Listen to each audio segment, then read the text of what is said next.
Horror कहानियां थी। खून की प्यास पार्ट 2।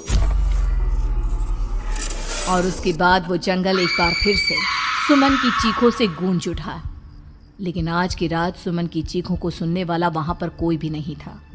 अगर वहां पर कोई मौजूद था तो बस हरिया, जो कि अब एक भेड़िए में बदल चुका था। सुमन के बालों को पकड़कर घसीटते हुए वो जंगल के बीचों बीच एक जगह पर ले जा रहा था। अगली सुबह गांव में। अरे भाई, पता नहीं क्या बात है, अपने गांव का हरिया किसान और उसकी पत्नी सुमन दोनों गायब हैं। दोनों का कोई अता पता नहीं। अरे कैसी बातें कर रहे हो भाई, ये कब हुआ है? अरे पूरे गांव में खबर फैली पड़ी है। कल रात को दोनों खेत की तरफ जा रहे थे, लेकिन लौटकर आए ही नहीं। तो हो सकता है अपने खेत पर होंगे। पूरा गांव ढूंढ कर आया है भाई। जानते हो क्या मिला वहां पर? क्या हुआ भाई? क्या मिला? बताओ हमें, क्या मिला? अरे हरिया की पत्नी सुमन के कपड़े पड़े हुए थे। शरीर का एक एक कपड़ा फटा हुआ झोपड़ी के बाहर पड़ा था, लेकिन दोनों पति पत्नी का कोई पता ठिकाना नहीं था। अरे भाई, लेकिन उसका जो दोस्त है ना रामू किसान, उससे पता करके आते हैं ना। अब तक तो दोनों साथ ही खेत पर जाया करते थे। हाँ, हमें उसके घर जाना चाहिए भाई। चलो वहाँ चलते हैं, चलो। वो सारे लोग रामू के घर पर पहुंचते हैं। रामू अपने घर के बाहर बैठकर हुक्का पी रहा था। आज सारे के सारे लोग टोली बनाकर मेरे घर क्यों आ रहे हैं? क्या कोई मर गया क्या भाई? अरे कैसी बातें कर रहे हो? तुम्हारा सबसे अच्छा दोस्त हरिया और उसकी पत्नी गायब है और तुम यहाँ बैठकर हुक्का पिए जा रहे हो हैं?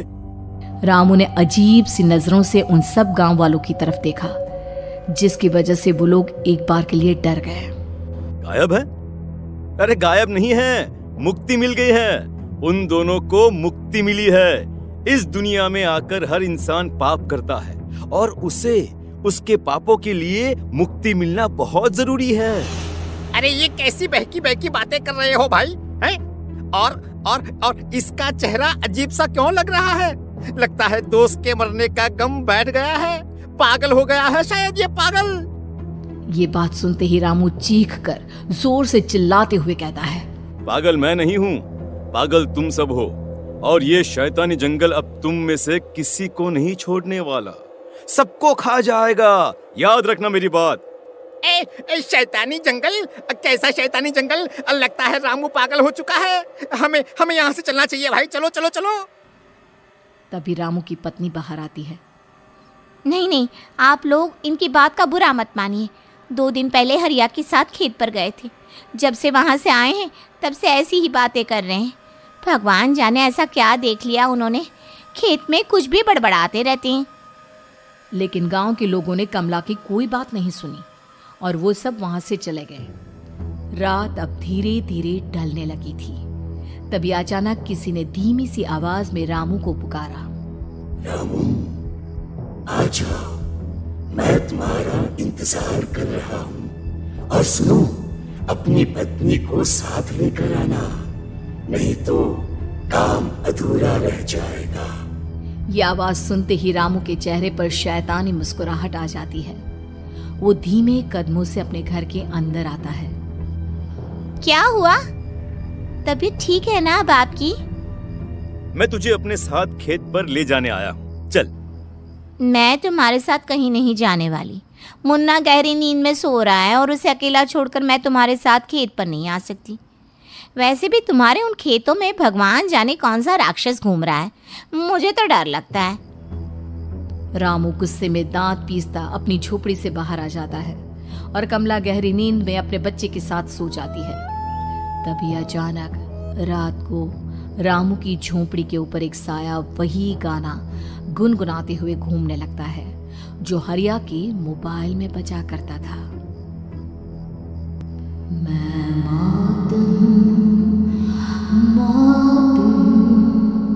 मौत जो बस रही है चारों ओर, जो आएगी कहीं से भी निगल जाएगी सबको। मैं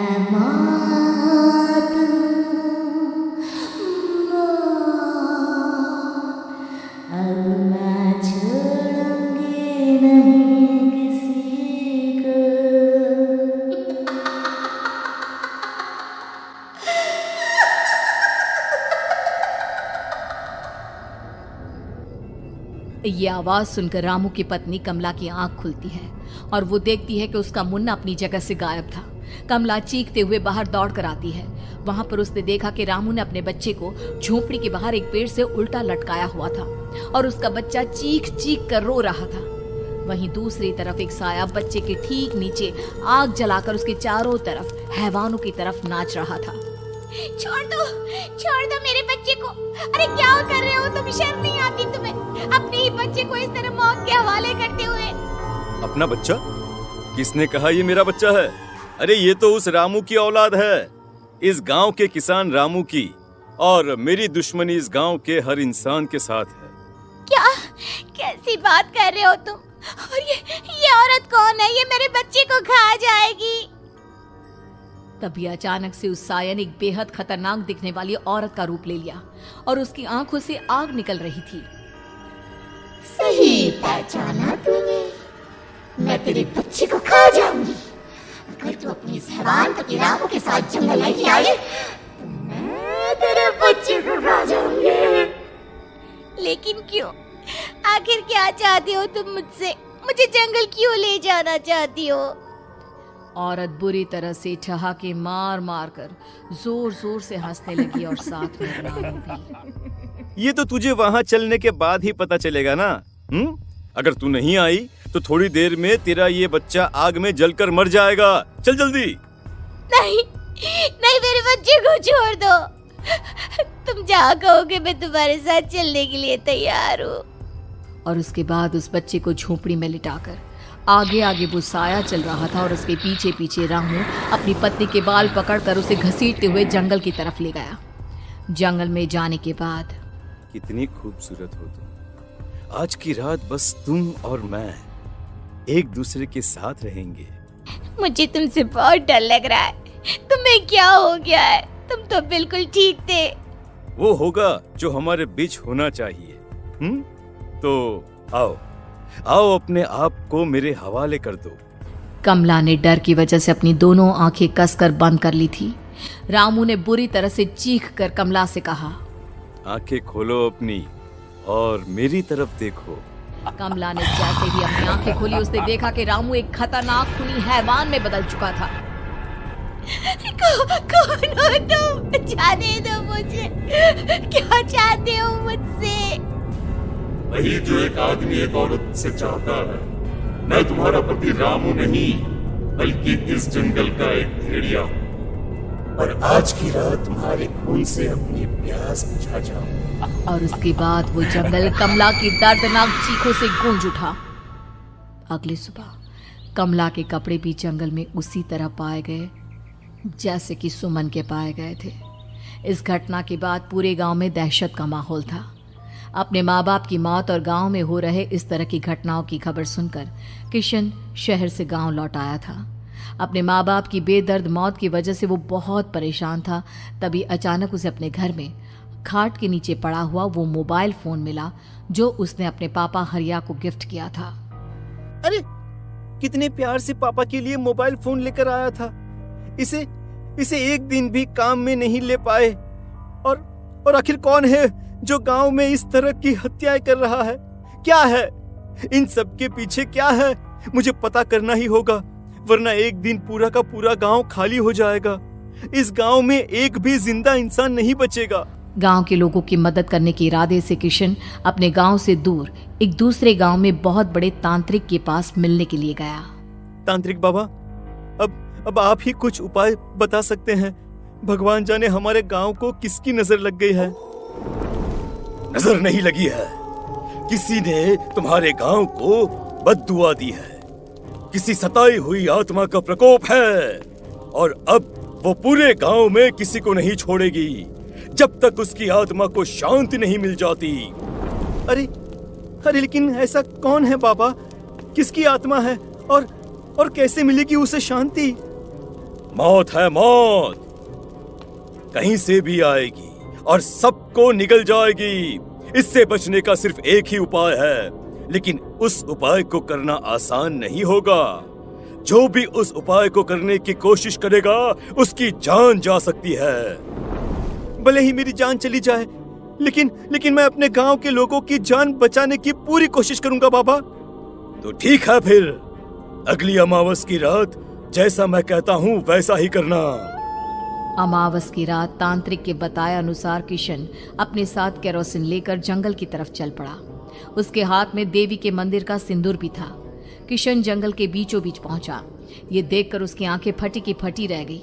वहां एक उबलते पानी का तालाब था और कई लोगों की लाश लटक रही थी। किशन के माँ बाप की लाश भी वहीं थी। माँ, बापू, क्या हो गया? ये क्या हो गया?